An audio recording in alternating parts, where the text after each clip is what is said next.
Tangga petang. Syabil, kenapa tak ada semalam? Saya pergi menzahir ibu saudara saya yang meninggal dunia akibat kanser. Kanser? Kanser itu apa?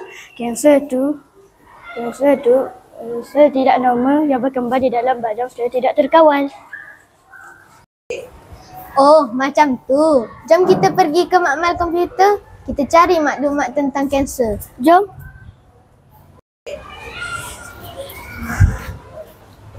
Ardiana, Aminah, jom kita pergi ke makmal komputer untuk mencari maklumat tentang kanser.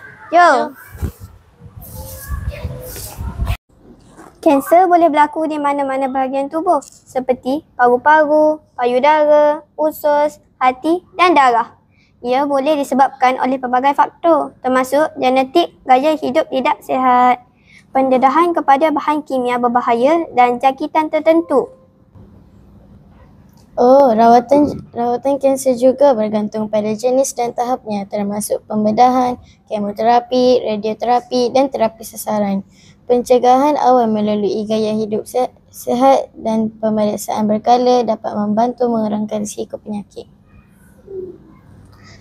Takutnya. Macam mana nak elakkan dari mendapat penyakit kanser ini?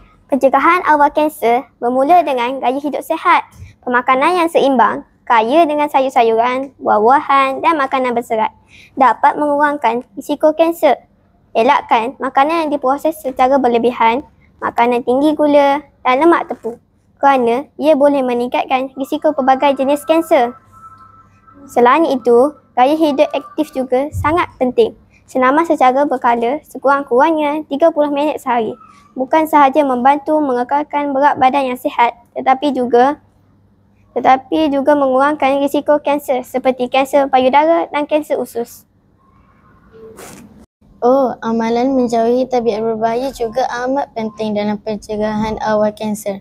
Berhenti merokok adalah langkah terbaik kerana rokok mengandungi lebih 7,000 bahan kimia berbahaya yang boleh menyebabkan kanser paru-paru, tekak dan banyak lagi.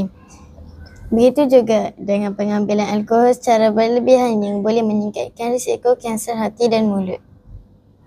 Seterusnya, jangan abaikan pemeriksaan kesihatan berkala. Pemeriksaan awal seperti pap smear, mamogram, ujian darah dan endoskopi boleh membantu mengasahkan kanser pada peringkat awal sekaligus meningkatkan peluang untuk sembuh sepenuhnya. Di mana kita nak dapatkan saringan awal tu? Kita boleh dapatkan saringan di pusat kesihatan, klinik dan hospital kerajaan ataupun swasta.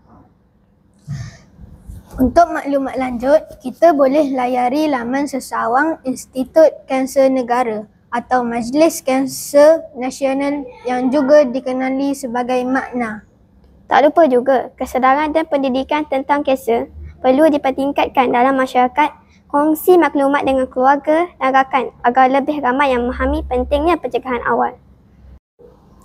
Kesimpulannya, mencegah lebih baik daripada merawat dengan mengamalkan gaya hidup sihat, menjauhi faktor risiko dan melakukan pemeriksaan awal. Kita boleh mengurangkan risiko kanser serta menjalani kehidupan yang lebih sihat dan berkualiti. Mencegah lebih baik dari merawat. Cegah kanser sebelum parah.